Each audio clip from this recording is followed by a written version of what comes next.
নরসিংদী থেকে রাজধানীতে প্রতিদিন সকালে রিকশা চালাতে আসেন খলিল মিয়া। দৈনিক ৫ থেকে ৬০০ টাকা আয় শেষে রেলযোগে ফিরে যান পরিবারের কাছে। তিনি বোঝেন না বাজেট, জিডিপি প্রবৃদ্ধি কিংবা মূল্যস্ফীতি, তবে জানেন বাজারে গিয়ে পকেটে হাত দিলে মিলে না চাহিদা মতো পণ্য কেনার খরচ। আগে 200-300 টাকা লিয়ে দিলে বাজার করে খাইতারছি, অনেক 1000 টাকা 500 টাকা লিয়ে দিলে বাজার হয় না। চাকরিজীবীরাও আয়ের সঙ্গে পাল্লা দিয়ে সামাল দিতে পারছেন না পরিবারের খরচ। তাদের আছে আবার ব্যক্তি আয়করের মতো প্রত্যক্ষ করের চাপও। অথচ নতুন বাজেটে বাড়ছে না করমুক্ত আয়সীমা। কর্মরত আয়সীমাটা যদি বৃদ্ধি করা হয় সেক্ষেত্রে আমরা ভালো থাকবো আর কি। এই পরিস্থিতিতে বাজারে গিয়ে চাপে পড়ছেন নির্দিষ্ট আয়ের মানুষ।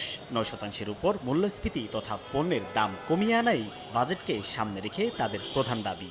দ্রব্যমূল্যের দামটা যদি আরেকটু নিয়ন্ত্রণে আসে তাহলে হয়তো আমরা ভালো করে চলতে পারবো।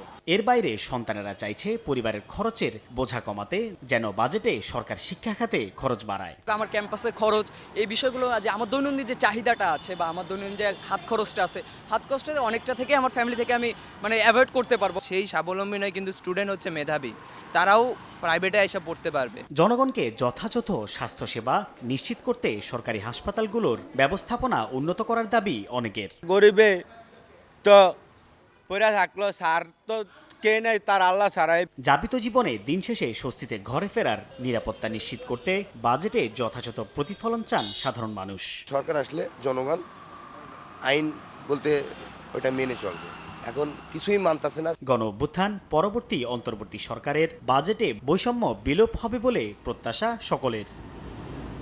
রিকশা চালক থেকে চাকরিজীবী, ব্যবসায়ী বা উদ্যোক্তা, সকলেরই চাওয়া আসছে ২০২৫-২৬ অর্থবছরের বাজেট হবে বাস্তবমুখী। মূল্যস্ফীতি নিয়ন্ত্রণের পাশাপাশি থাকবে সাধারণ মানুষের জীবনমান উন্নয়নের রোডম্যাপ। সাইফুল ইসলাম, সময় সংবাদ, ঢাকা।